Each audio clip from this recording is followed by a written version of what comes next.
When we got the engine, Dad told me, he said, you have the extra money, get an intake manifold set for it, and valve cover gaskets. Put an intake manifold gasket on it while the engine is out of the truck. Alright, so we do that. I pull the fucking valve covers off, and it's caked in sludge. Pull the intake off. On top of where the push rod, or where the lifters are, and the push rods, they're caked with fucking sludge. The top of the fucking lifters are caked in sludge. The valley pan is just nothing but sludge. Where all the oil drains back down into the block, it's nothing but sludge. Basically, every single thing in that motor that could have been covered in sludge was. So, we just throw this thing together in a wing and prayer, hope and pray for the best, start it up, let it run for about an hour, rechange the oil to get all that, hopefully get all that sludge out of there. Well, 9 chances out of 10, what happened was all that sludge I pulled out of that, whenever I started it up, it got sucked up into the oil pump and it starved the engine for oil. Bring it down, I drive down to Nate's after I get it running. Yeah, sure, the engine light's on for some stupid ass bullshit. I think it was because the distributor was out of time a little bit or something like that. And yeah, that's what it was, because I remember that your dad was telling us how to adjust reset. that. Yeah. Yeah. So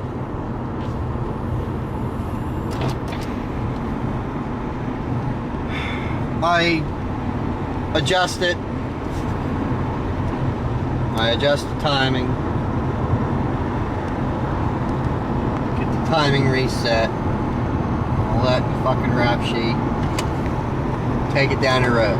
Take it towards Cassville. I get a mile away from Cassville and I punch it. It locks up tighter than a nun's cunt. Yeah. I mean, no warning, no nothing. Excellent oil pressure, because I'm watching all the fucking gauges as I'm running it wide open. And it just locks up tight. Call my dad. Dad, this fucking engine just locked up. Are you sure? Are you sure it's not a water pump or something that didn't lock up? I said, Dad, the belt didn't break. The belt is fine. Alright, I'll be there. Where are you at? I tell him where I'm at. He comes, brings a set of jumper cables just in case. We jump it off of his truck, and his truck has pretty high, his old truck has a pretty high amp alternator. And it had a very strong battery in it. Hooks the fucking jumper cables up to the truck. He melts the fucking terminals on the ends of the fucking battery cables, trying to start this thing. The engine's turning over maybe a quarter inch every time you hit the starter. Locked up, fucking tight. Drag it back to the house at 10 o'clock at night.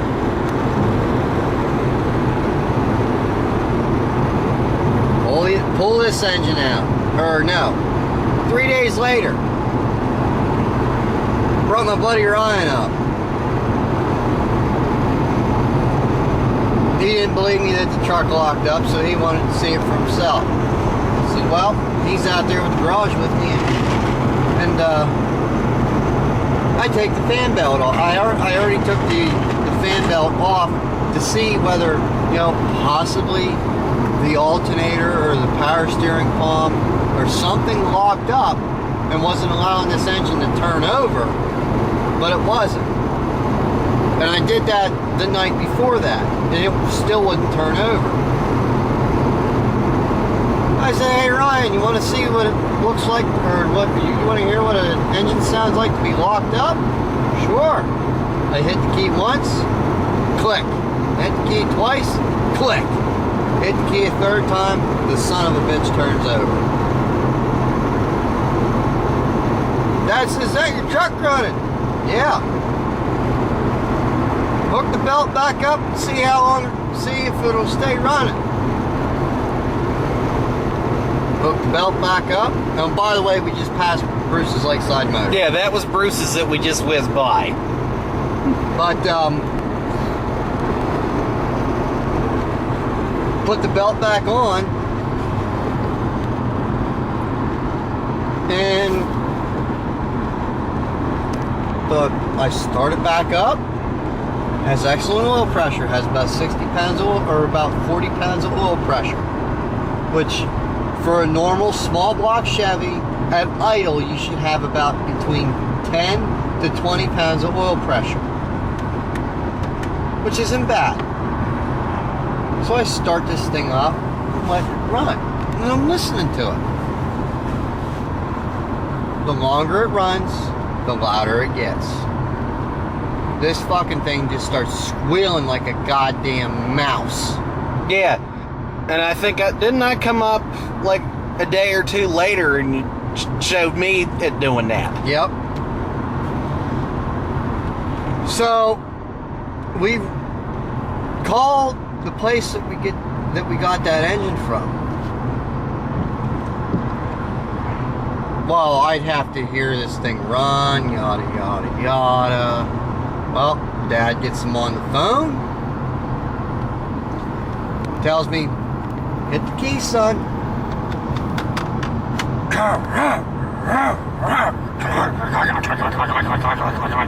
And just knocking and clanking, all sorts of shit.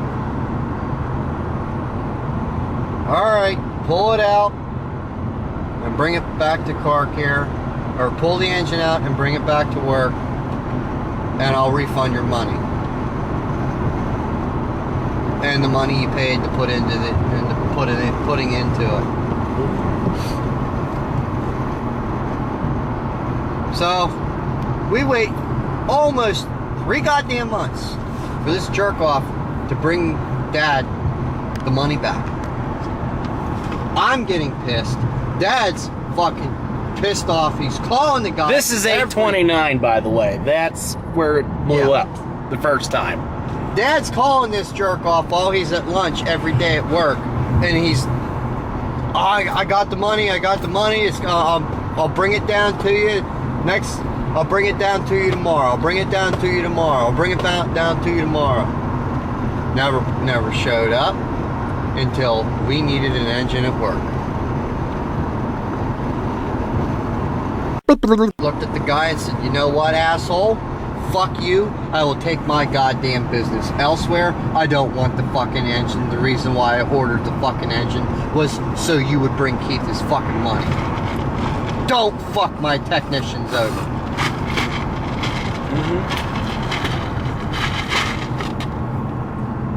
$700 fucking dollars, mind you. Find another engine, a 97 350. Okay? Yeah. 97. 1 year newer than the truck was. Had 171,000 miles on it. Dad asked me, all right. Dad says to me, I found a 97 350 with 171,000 miles on it. I can go today after work and listen to it run. So Dad does just that. Didn't knock, didn't tick, nothing. Fired right up, ran beautiful. Sat there and let it run for over an hour. Every once in a while, Dad would just goose the throttle. Well, Dad told the guy, yank it out. $500. Or no, I'm sorry, 300, or no, yeah, $500. Paid $500 for that engine. Dad asked me, you have a little bit of money to play with after you buy this engine, Kyle. you just want to put it in and hope and pray for the best, or do you want to redo it? I said, fuck this shit. Let's get prices. We'll redo it. So, get the engine home.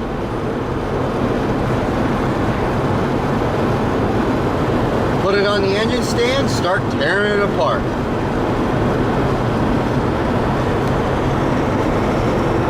I pulled the valve covers off, no sludge at all. I pulled the intake off, no sludge at all. Pulled the oil pan off, oil pan's clean as a fucking whistle. I mean, you could have ate off the inside of that oil pan once you cleaned that oil, once you drained all the oil out of it. There was no fucking sludge in that oil pan at all. None. That engine was taken very well taken care of.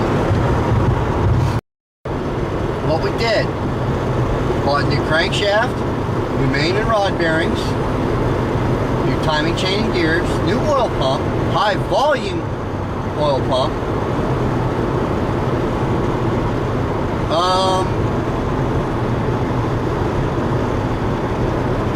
intake manifold gasket set. What the hell else did I get for it? I know you sure put a lot of shit into that thing. A lot of money into that engine. Paid $500 for the engine. I put almost I put $1,000 into that engine. Paid $500 for the engine. Put $500 into it. About $1,000 engine sitting right there, basically brand new. Everything in the lower end was brand new. So, new plugs, new wires, new cap, rotor, you know, all of that shit. Broke it in, it ran beautiful. It even had more horsepower than the 96. The 96 had 210 horsepower and 270 foot-pounds of torque. The 97 had 270 horsepower and 325 foot-pounds of torque. And putting more new bearings in it gave it more fucking torque. And a high-volume oil pump would also give it more torque. And believe me, whenever you finally got that thing running, I could tell the difference. Yes. And so did the transmission. Yeah. The transmission went out with the original engine the first time.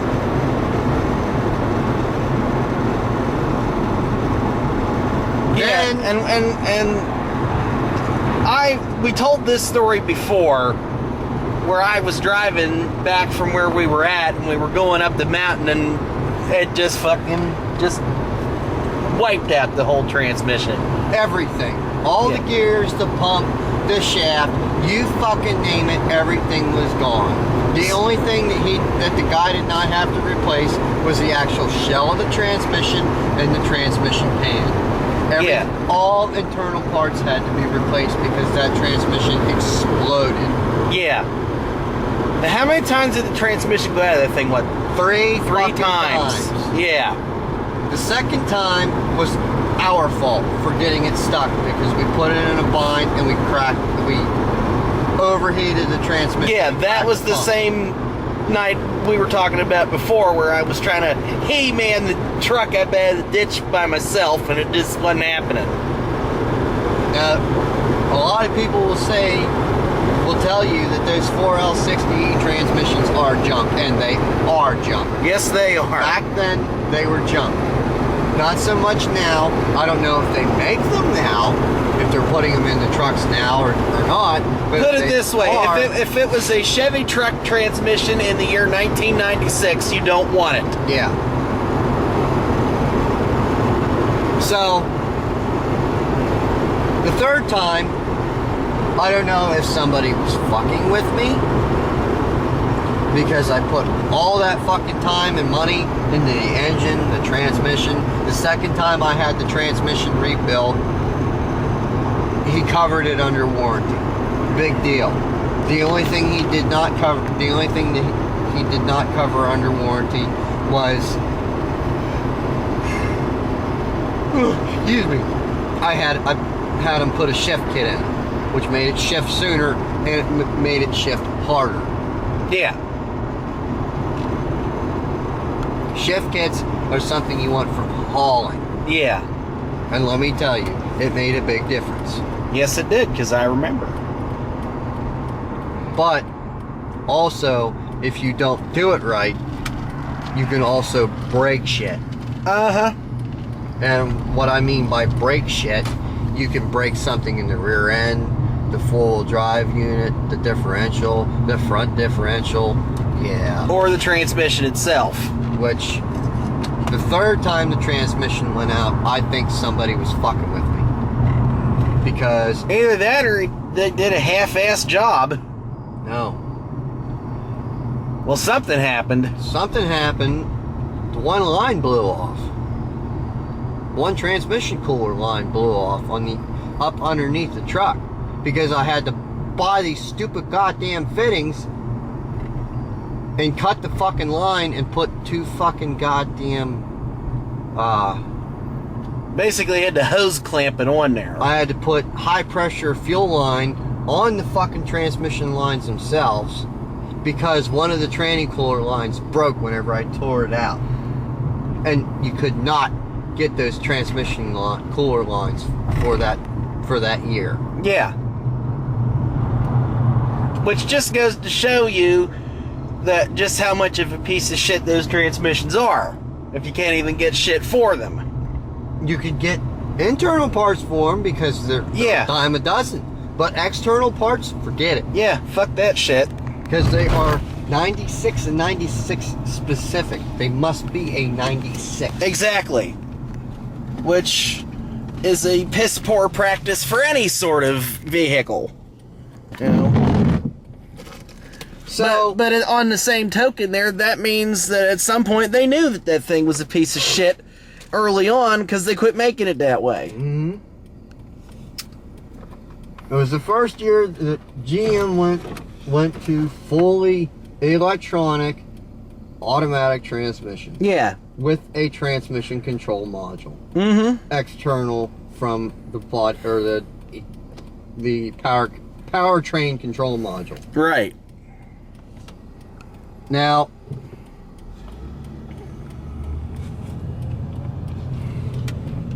I'm not going to, pick fun at anybody. I'm not going to say somebody did it intentionally. But, this one kid I used to work with he is a kid because he acted like a kid all the goddamn time. I'm not mentioning any names, but he's a little fucking jerk off. And he thought his shit didn't stink. But what I'm going to say about him is I was telling him all this shit I was doing to my truck. That was a Chevy Chevette. Wow.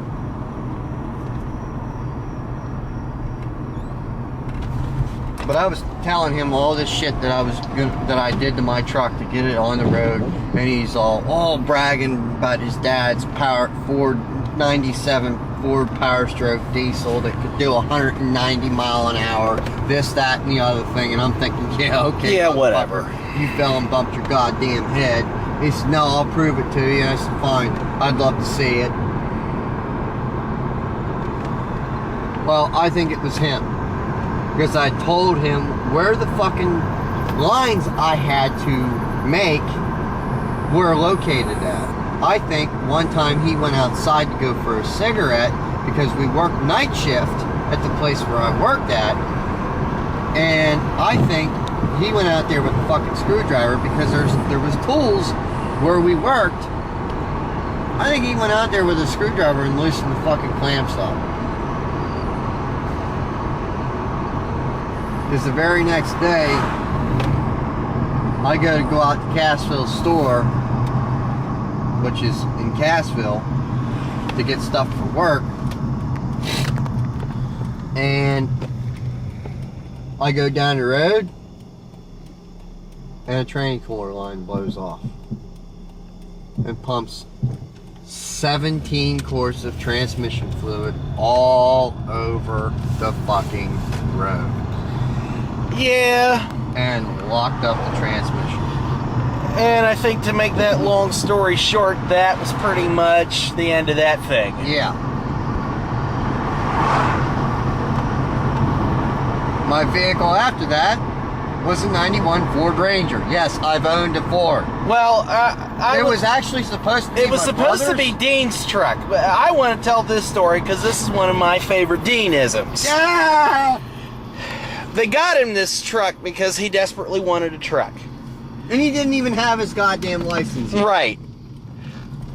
He Well- had to have a truck, and he didn't even have his fucking Right, license yet. And my mom and dad thought that buying that truck Would shut him the hell up. would give him anticipation to get his driver's license. Right, and But shut go him the ahead. hell up about wanting a truck.